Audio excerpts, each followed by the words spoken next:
So I want to talk about an article I came across a few days ago written by PFF where they basically break down their thoughts on every single NFL team and rank them from 1 to 32. So I was curious to see where they rank the Packers. So I want to show exactly what they have to say about the Packers and then give my thoughts whether I agree or disagree regarding this. Also, I will be out with a Packers Q&A in my newsletter tomorrow. So if you would like to receive that, there's a link in the description. You can sign up there.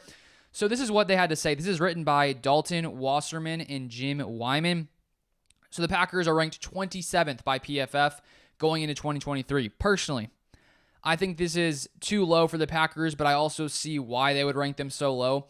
I think when you look around and you see every single NFL team, the Packers are one of those teams where there's, I think, the largest range of outcomes, mainly because we just don't know what Jordan Love is going to be like. We don't know how all these young weapons on offense, the young tight ends, young receivers, some other young players who will probably start on defense as well, we just don't know how they're all going to mesh together because we haven't seen them yet. And so because of that uncertainty, especially with Jordan Love, I could see why some people could maybe rank the Packers higher, while some could see them as low as 27th. So personally, I don't think they're going to be the 27th team out of 32 in the NFL.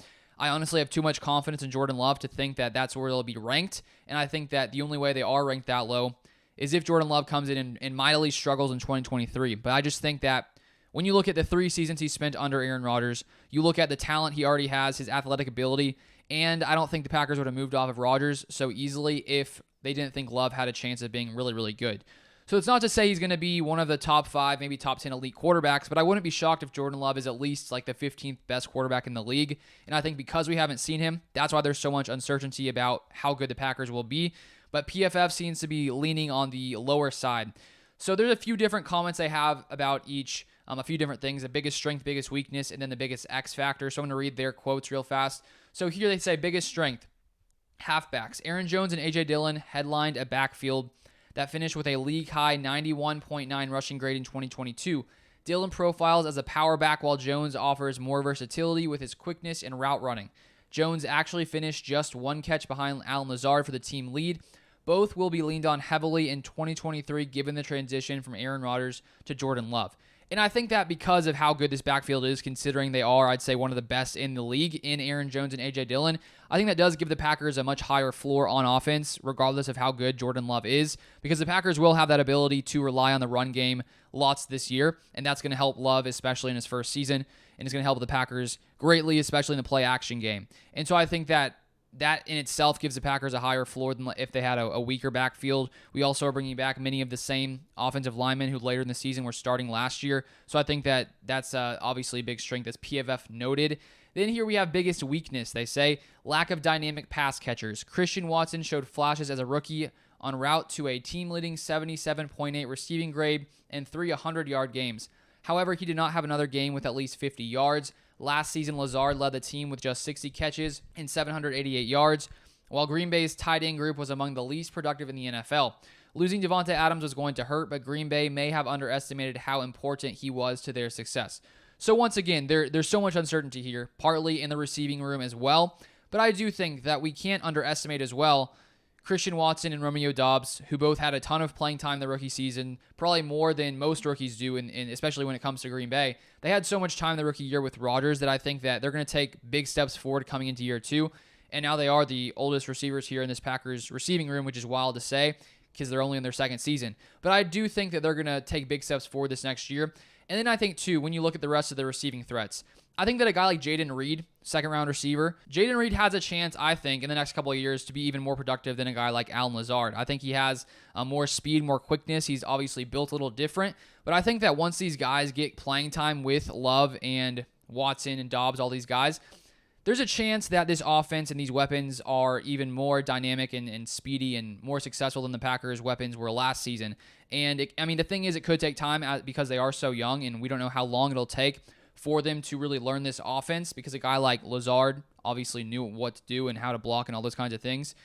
But I think that once these guys get things clicking, there's a really high ceiling for this receiving room, not only with receivers, but also with Tucker Kraft and with Luke Musgrave. Then here they have the X factor for 2023, Jordan Love. They say there's really no way around the obvious. The Packers' 2023 fate is tied to Jordan Love. He has just 83 career pass attempts and takes the starting job in eerily similar circumstances to Aaron Rodgers in 2008. Love looked decent in a short appearance this year against Philadelphia, but he played poorly in his only career start in Kansas City in 2021.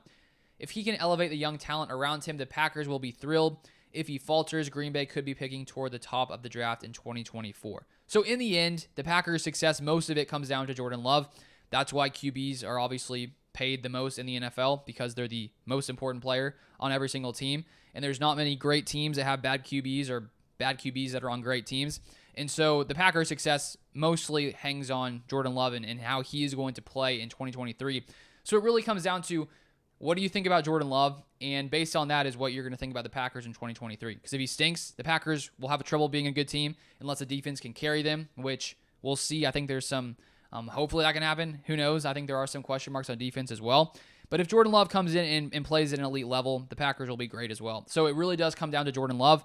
And as I've said personally, I think there's lots of reasons to be confident in Love, and that's why I would side to him, at least being a quarterback who I think is in the middle tier. And I think that if he can do that, if the Packers can continue to get these weapons here on offense, get things going with Love, I see no reason why the Packers can't be like a sneaky playoff team, maybe a wild card team even in 2023. I don't think that's a crazy idea.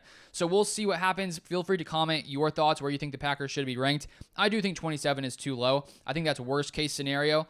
I think that if you gave it a reasonable estimate, I would say, like the 15-18 range. That's where I would put the Packers being reasonable. But they also have a higher ceiling based on Love's play. So we won't have these answers until 2023. But as I said, feel free to comment what you think about the Packers right now in the comments down below. That's all I have for this one. If you would like to subscribe to that Packers email newsletter, you can click the link in the description down below. But that's all I have for this one, and I'll see you guys next time.